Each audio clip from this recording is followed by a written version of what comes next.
Welcome to the Gay Buddhist Forum, where teachers from all schools of Buddhism offer their perspectives on the Dharma and its application in modern times, especially for LGBTQI audiences. These talks are offered freely to the world and made possible by appreciative listeners. If you would like to support our efforts to share the Dharma with underserved audiences, please visit gaybuddhist.org. There you can donate, find a list of upcoming speakers, or enjoy many hundreds of these recorded talks dating back to 1996.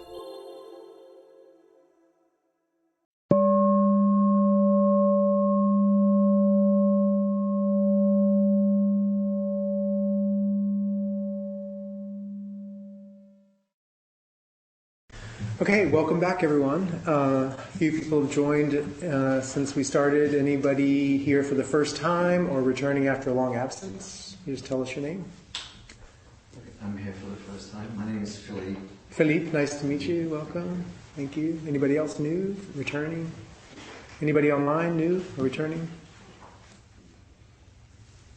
All right, well, welcome.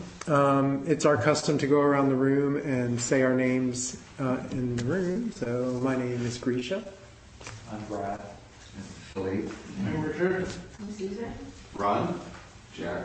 I'm Tim. Tony. Jay. My name is Mark. My name is Jerry.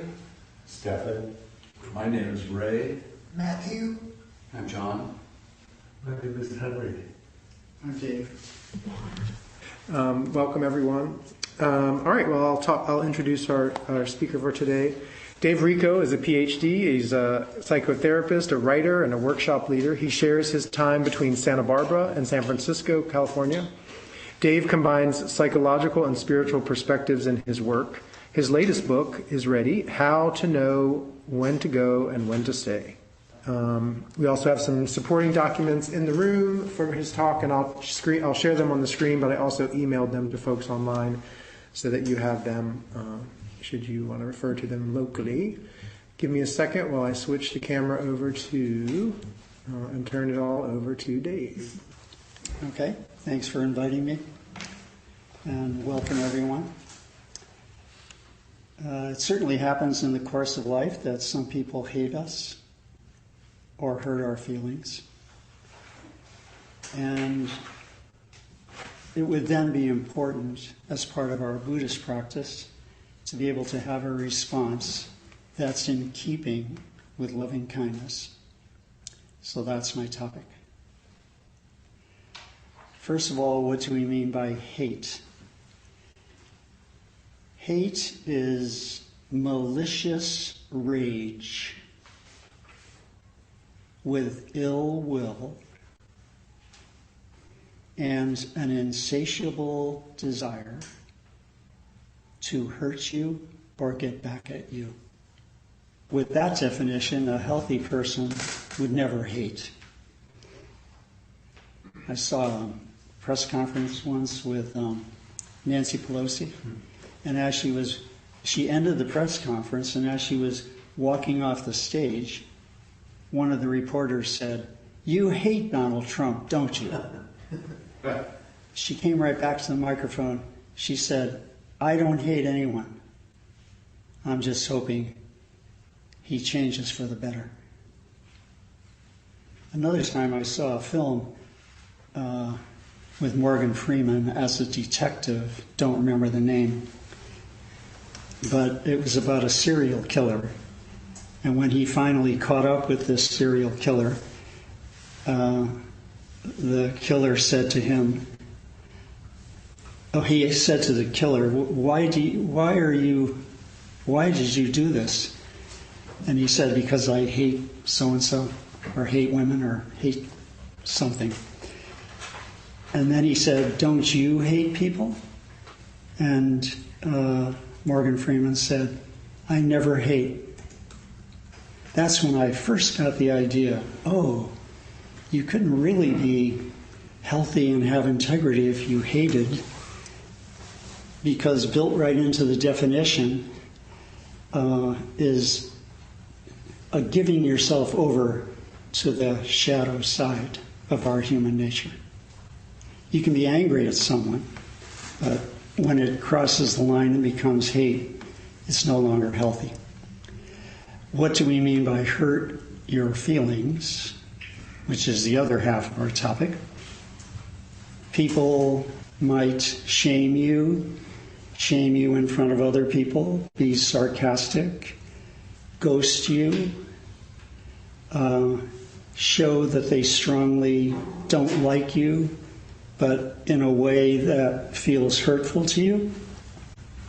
So all of us have had that experience. And I would like to take a look at possible responses. Of course, there are as many as there are people, but I have chosen 3 possible responses, which are on your handout, this page. So I think a good way to start would be to first go through them all, and then I'm going to come back and go into them one by one. But first, let's hear the whole thing. This is from one of my books. Triggers, how we can stop reacting and start healing. So why don't we go along from the back. What's your first name? Jay. Jay. So Jay, Tony, and Tim. Yeah. Tim. Could you guys read across each line? So Jay, you'll be column 1, Tony column 2, and then column 3. And just keep going across all the way down both sides. Start off with the heading. Yeah. A primitive reaction from our reptilian brain. A commitment, do no harm from our ethical sense.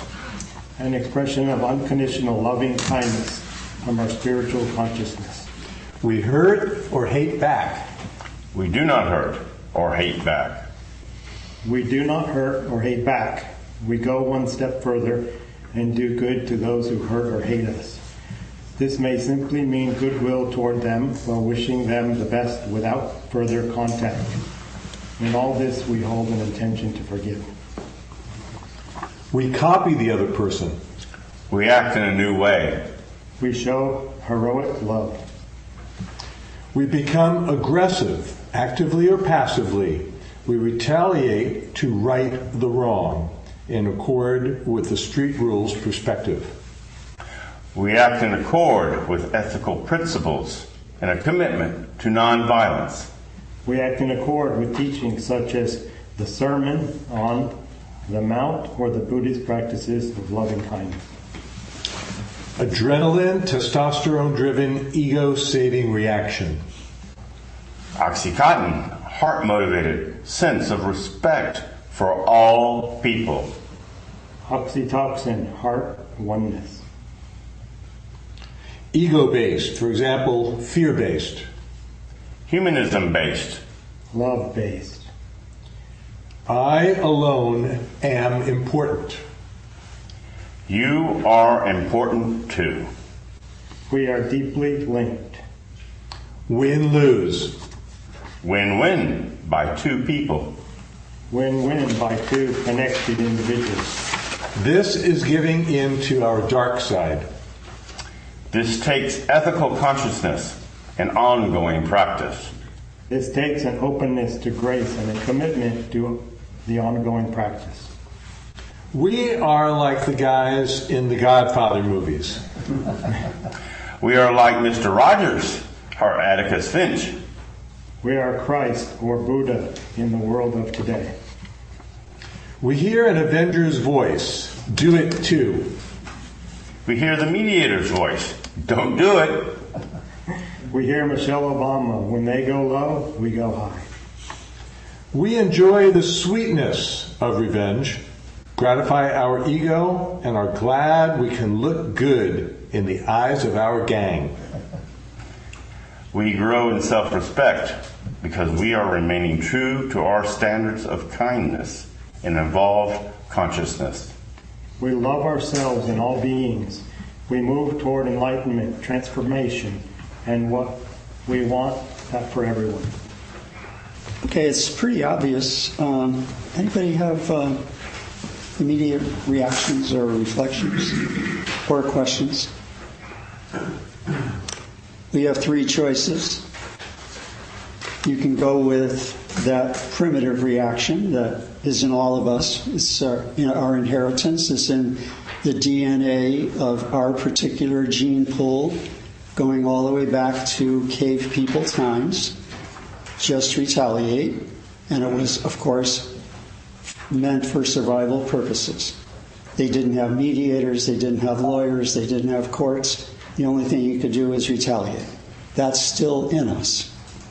Then, along the way, people came along who followed the golden rule, didn't want to do harm to others. So we have that as an option. And then even greater teachers came along who showed us a path that goes beyond just not retaliating or not reacting. It's actually proactive in doing good to the ones who have hurt us.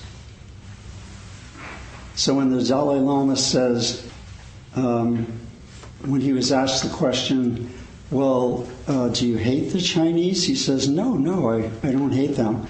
I'm only worried that I don't have enough compassion for how they're building up such bad karma.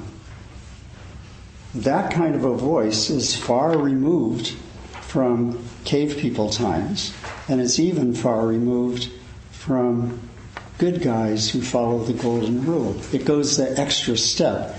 That's the definition of heroic in your love. So anyway, reactions when you heard this?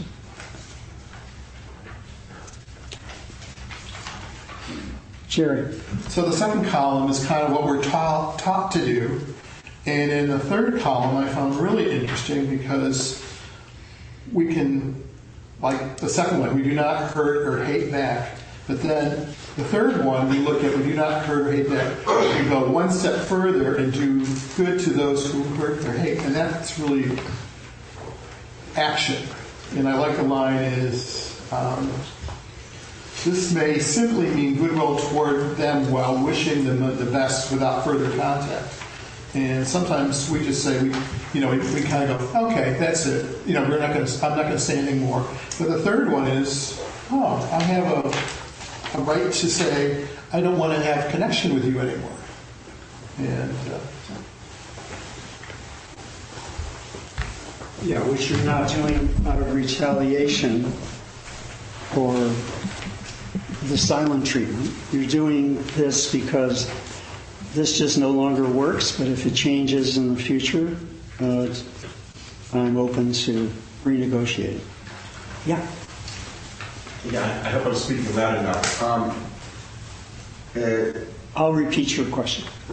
All right, what's more of a statement? But okay. All right. Oh, okay.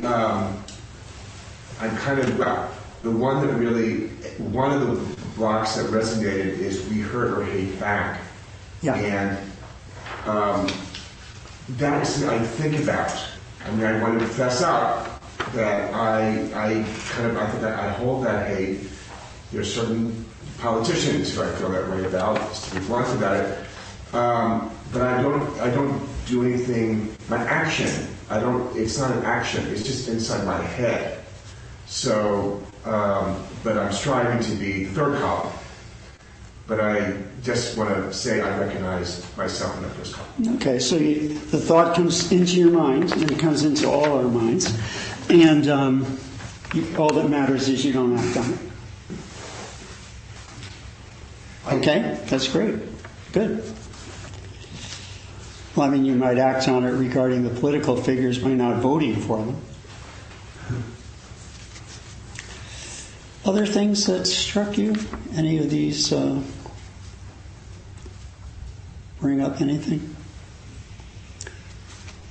And of course, we all move from one column to the other. Yeah.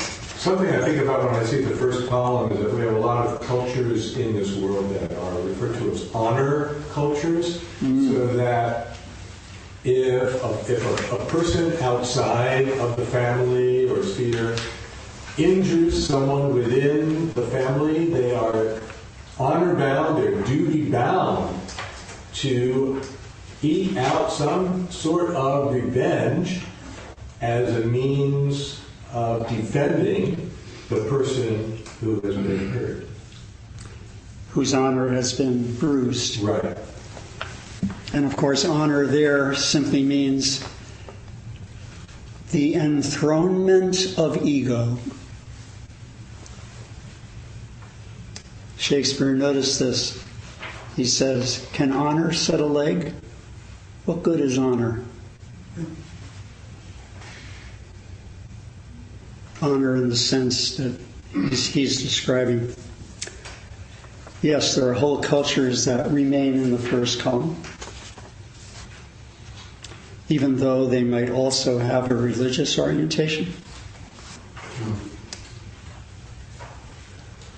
Other things that struck you? Bob, online, did you have your hand up? Did you want to share? Yes, thank you.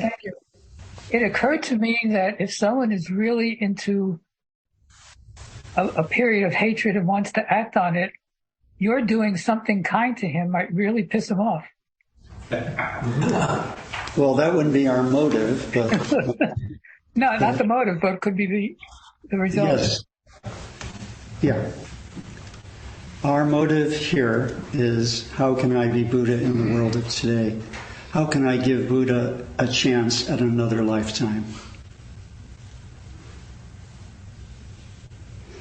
Could that be why we're here? To give Buddha a chance for another lifetime. What will he do in this lifetime? He will show mindfulness and loving kindness. Thank you for your comment, and yes, that certainly fits. Anybody else online have a question or comment?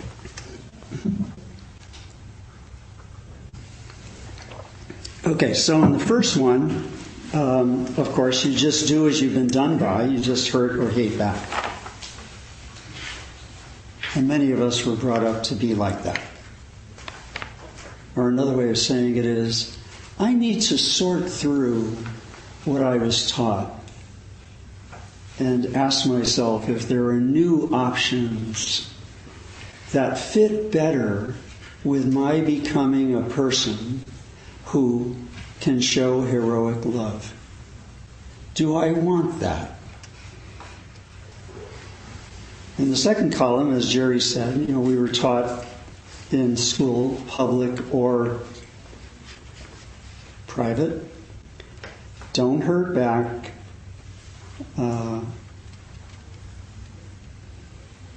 Just don't hurt back. I gave a class once, and there was a kindergarten teacher in the class. She said something I've always remembered. She said, when one child hits another, I intervene and I say, why did you hit Susie? And Johnny says, because she took my crayons. And the teacher said, I say to Johnny, you have words for that. You just use the words. So instead of hitting, you can talk to her and work something out. I thought, wow, kindergarten level. Okay, so in the third possibility is not only do we not hurt back, but we even do good to those who hate us or hurt us. Maybe you don't realize, but in the story of the Good Samaritan, Jesus was asked the question, well, who is my neighbor? And he told the story of the Good Samaritan. A person fell among thieves, and the person was a Jew, and the Jewish priest and the Jewish equivalent of deacon walked on the other side so as not to see him, but a Palestinian took compassion on him and helped him. So he's trying to show that not only did he do good, but he did good to the one in a culture that he was supposed to be at odds with or opposing. That's the concept in the story. It's not just that he saw another person like himself. He saw someone that he could really have disregarded altogether, but he didn't. So he showed goodwill, and sometimes the goodwill will be doing something kind, generous, or sometimes it's just let's just have no contact because it just doesn't work when we do. But in any case, you're holding the intention to forgive. What does it mean to forgive? To let go of the need to hurt back, to let go of ill will, and to let go of resentment. It does not mean to excuse. That's called pardoning. Forgive is not pardoning. Forgive is in you. It's not about the transaction between you and the other person. The judge can't forgive. He can only pardon. He can say, well, you jaywalks, but I'm going to pardon you the fine. But forgive is something internal in your own heart.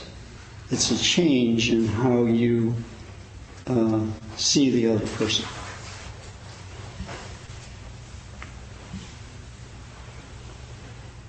Questions about this or ideas? Let me know as we go along if this makes sense to you. So in the primitive way, we just simply copy what the other person did. He hurt me, so I hurt him. In the second one, we do act in a new way. And in the third one, it becomes heroic. Of course, the first one is driven by adrenaline, testosterone. The second one is driven by oxytocin, which is the kindly, cuddly hormone. The one you feel when you fall in love with someone. And the one you feel with somebody that you're really close to. So it's heart-based instead of ego-based. And in the first one, you're out for win-lose. I want to lose. I want to win. I want you to lose. And the second one is, no, I don't want win-lose. I want win-win. But in the third one, it's win-win because of and ensuring a true link between us. Is the link supposed to be only to the people that we love and care about, family and friends?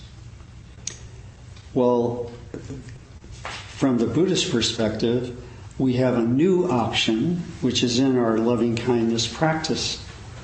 Because in our loving kindness practice, we say, may I be happy, may those I love be happy, may those who hate or hurt me be happy, may all beings be happy. So the linking is not based on a connection that you've made. It's based on just being a human. And now I'm living from a heart place that tells me I have connection with everyone. Otherwise, why be a Buddhist? If we're going to stay in column 1, or even in column 2, then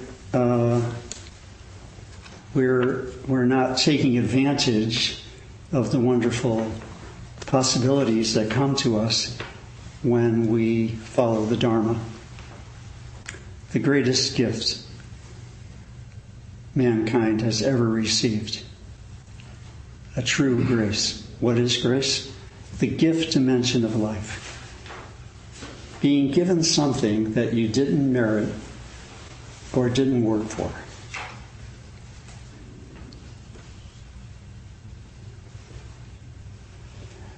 So looking on the other side of the page, if you're going to be in column 1, you'll get as far on the human journey as the guys in the Godfather movies.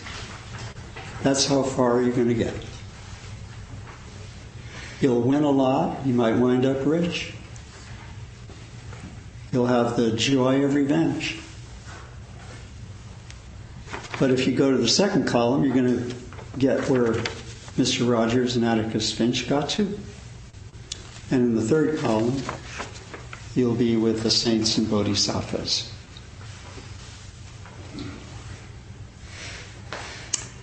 Okay, questions about any of this part? Everybody get the concept? All right. Well, let's continue our reading. Why don't we do paragraph by paragraph? What is your first name? Ray. No, behind you. Jack.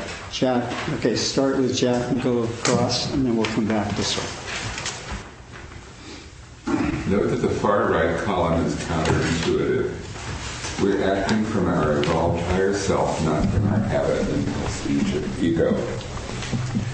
We are awakened by grace in the form of conversion from selfishness to selflessness, a surrendering of ego-centeredness to love-centeredness. That surrender is not a loss. It is a heart opening.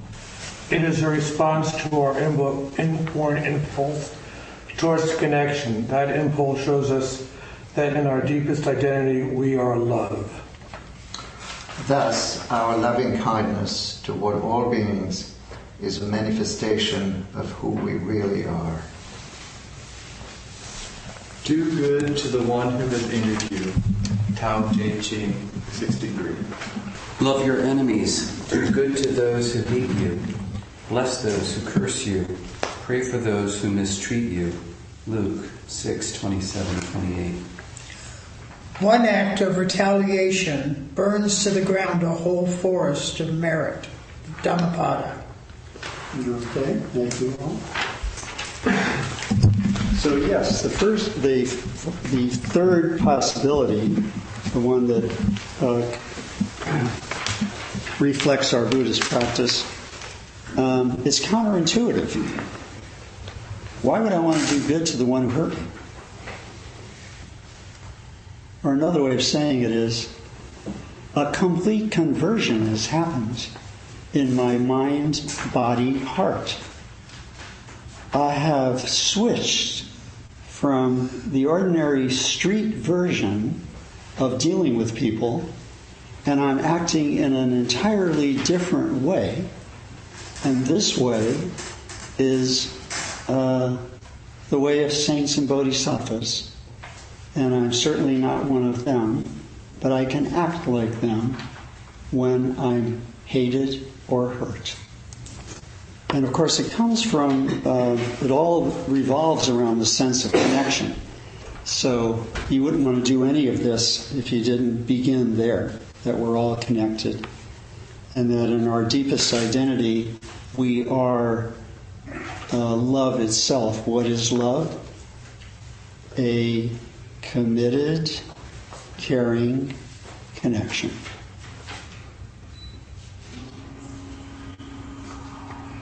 So how do I act as if I were committed to caring and connection? That would take me to the third column. And finally, then it must be that this whole column, this whole third column, is actually the definition of who I am. This has the same spiritual information that my birth certificate and driver's license have. They tell the world who I am, where I was born, when I was born, whether I can drive, what is my address, and so forth. This third column reveals my identity that can't be listed by anything that society comes up with. It's my deepest identity. The City Hall and the DMV couldn't possibly notice.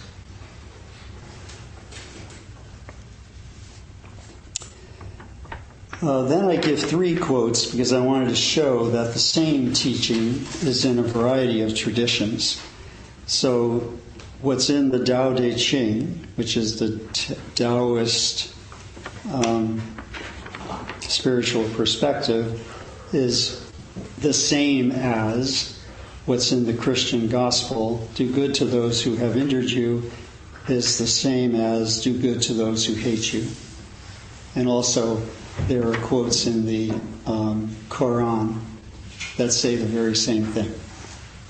So there's always been someone in the spiritual world who has noticed this and recommended it.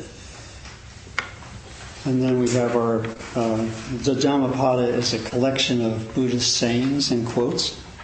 And I chose the one that fits with the column 1. So if you're in column 1, it only takes one act of retaliation to erase all the merits of your entire lifetime.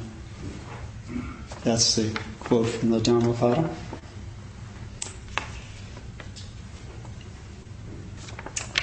Questions or ideas about this?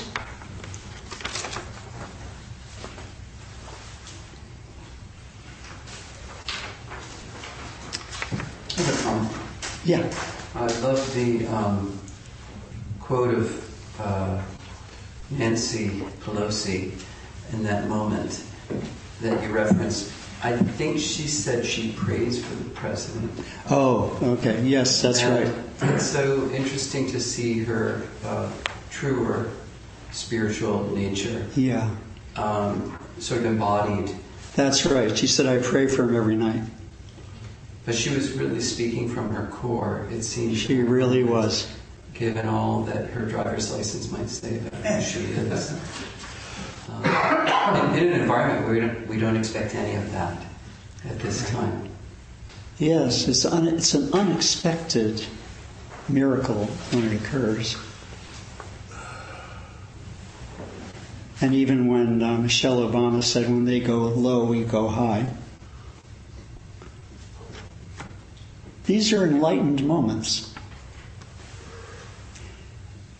And you don't have to answer this out loud, but now the question for all of us is, which column do we want to be in? More and more. Take a while to get entirely into the third one.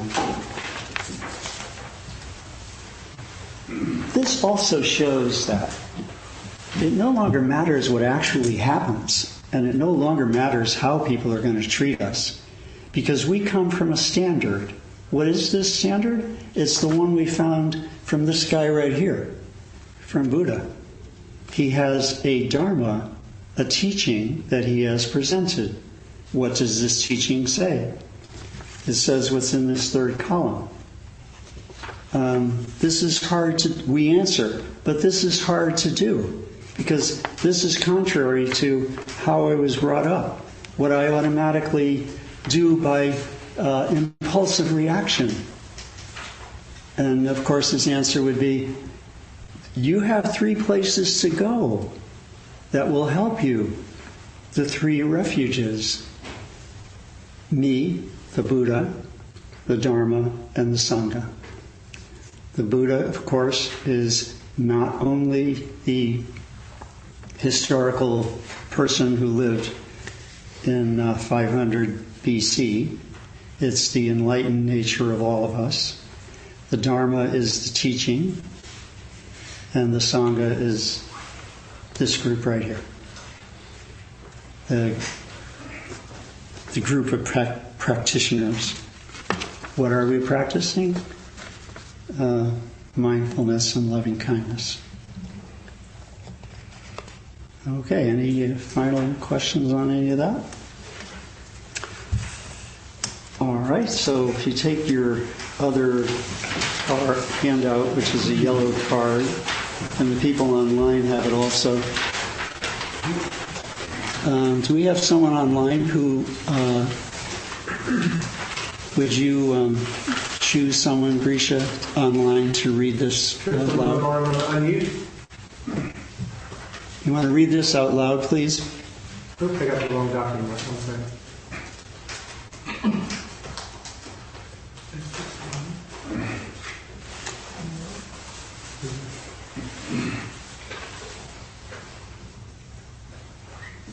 Tom, you want to go? Sure. I say yes to everything that happens to me today as an opportunity to give or receive love and to free myself from fear. I am thankful for the enduring capacity to love that has come to me from the Sacred Heart of the universe. May everything that happens to me today open my heart more and more. May all that I think, say, feel, do, and am express loving kindness toward myself, those close to me, and all beings. May love be my life purpose, my bliss, my destiny, my calling, the richest grace I can receive or give. And may I always be especially compassionate toward people who are considered least or last, or who feel alone or lost. Thank you, Tom. Different version online.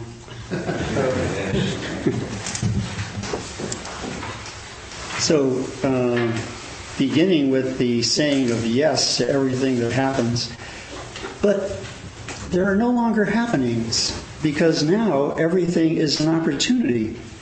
An opportunity for what? To show more love and less fear. Even hate and hurt are no longer just happenings. They are now opportunities for us to move toward the new way of living. This leads me to be thankful because there's a capacity to love in me. It's enduring. It can't be wiped out by what happened to me in childhood, no matter how abusive. It can't be erased by all the people in the course of my life who have betrayed, disappointed, and disillusioned me. Nothing has gotten in the way of my capacity to love, because my capacity to love did not come from my family or even from my gene pool. My capacity to love came from the Sacred Hearts of the entire universe. So no one can ever take it away from me. Now I present an aspiration. I want everything that happens to me today to do something. I want it to open my heart more and more. In fact, I want everything that I think, say, feel, do, and am to express the loving kindness I'm working toward. To whom do I show this loving kindness? First, toward myself. That's not selfishness. That's simply acknowledging my presence. Then I want to show it to those close to me, to those to whom I'm neutral, to those who hate and hurt me, to those whom society considers different, and to all beings. Or another way of saying it is, it has no circumference. Now I have a new life purpose. It's not to make as much money as I can or to have as much control I can possibly have over my life and others. No. Now my life purpose is love itself. It's the bliss that I've always wanted. It's the destiny toward which I'm walking. It's my calling in the world. And most of all, it's the greatest gift I've ever been given or can give away. And finally, I want to be especially compassionate toward the people who are alone or lost or who have nothing left in life when I have so much.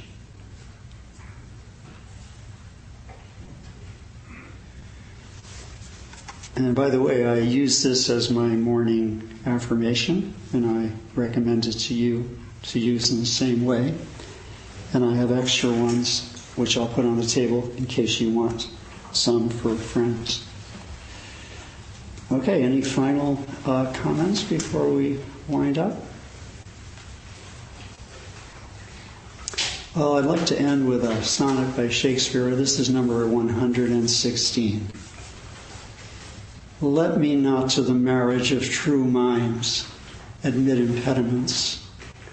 Love is not love which alters when it alteration finds, or bends with the remover to remove. Oh no, it is an ever-fixed mark that looks on tempests and is never shaken. It is a star to every wandering bark, whose worth's unknown, although his height be taken. Love's not time's fool, though rosy lips and cheeks within his bending sickle's compass come. Love alters not with his brief hours and weeks, but bears it out even to the end of doom. If this be error, and upon me proved, I never writ, and no man ever loved. Thank you.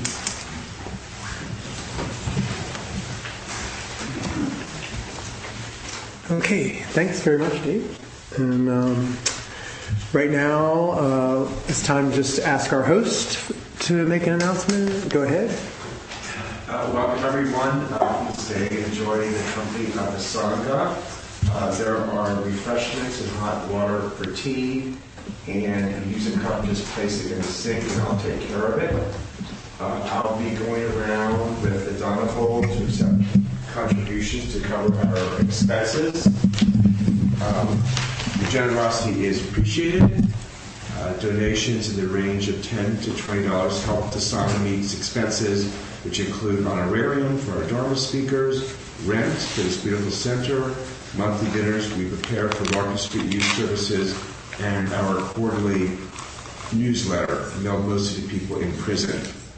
For any of you who are new, there's a newscomer sign-up sheet on the credenza right out here.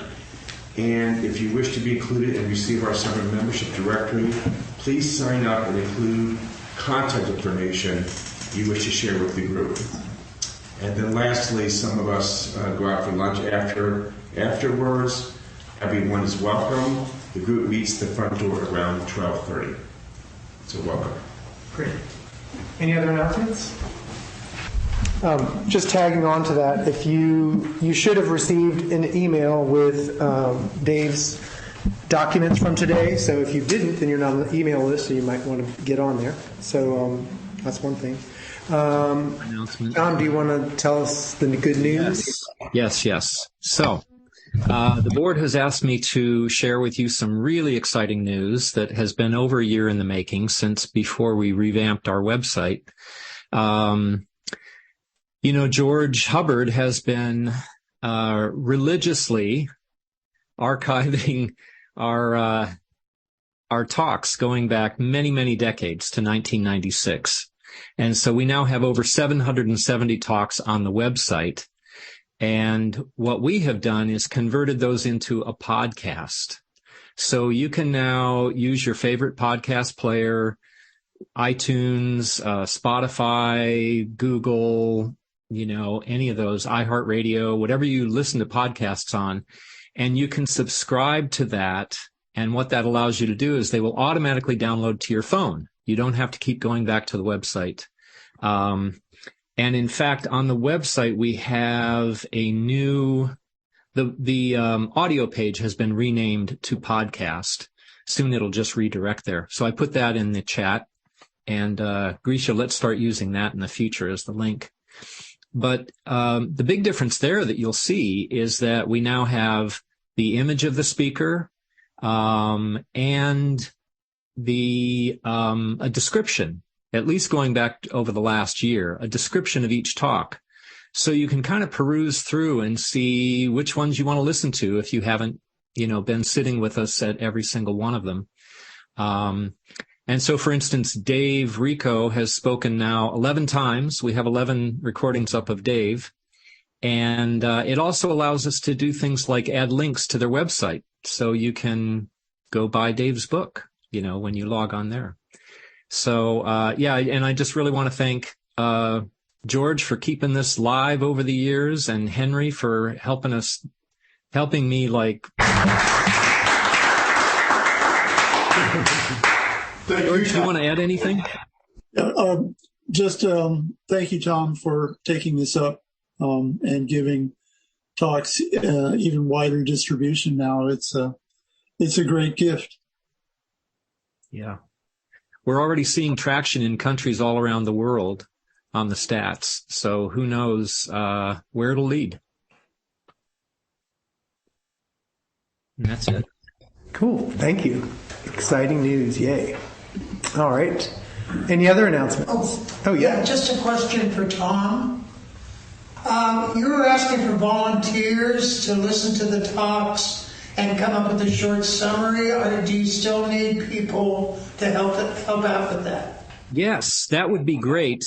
That would be great if you want to go further back into the archive. I only went back about 10 months because that's all I had time for. But a lot of them still need to be summarized, just a paragraph or something. And so email me. I'll put my email in the chat, but I'm on the Google group. If you're not on the Google group, I really encourage you to join, because that's where all these get announced and upcoming speakers get announced, all that stuff. All right, thank you. Anything else? Is Ron Myers still online? He's got some exciting news about publishing some of his work, and so I'm going to just pop it in the chat there, the links to some places where his poetry has been included. Yeah? Thank you, Grisha. I appreciate it. Congratulations. That's my hidden side. You're out of the closet now. Oh, no. All right. Any other announcements? Okay. Dave, do you have a dedication to merit you would like to offer? Okay. All right. We're going to gather around with each other and the microphone. Let me get right in front of the mic. Thank you.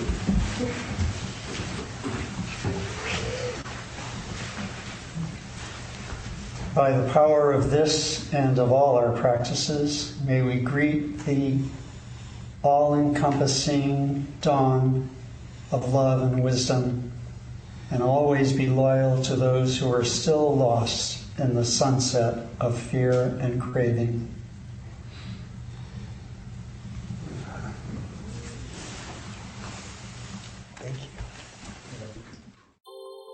Thank you for listening to the Gay Buddhist Forum.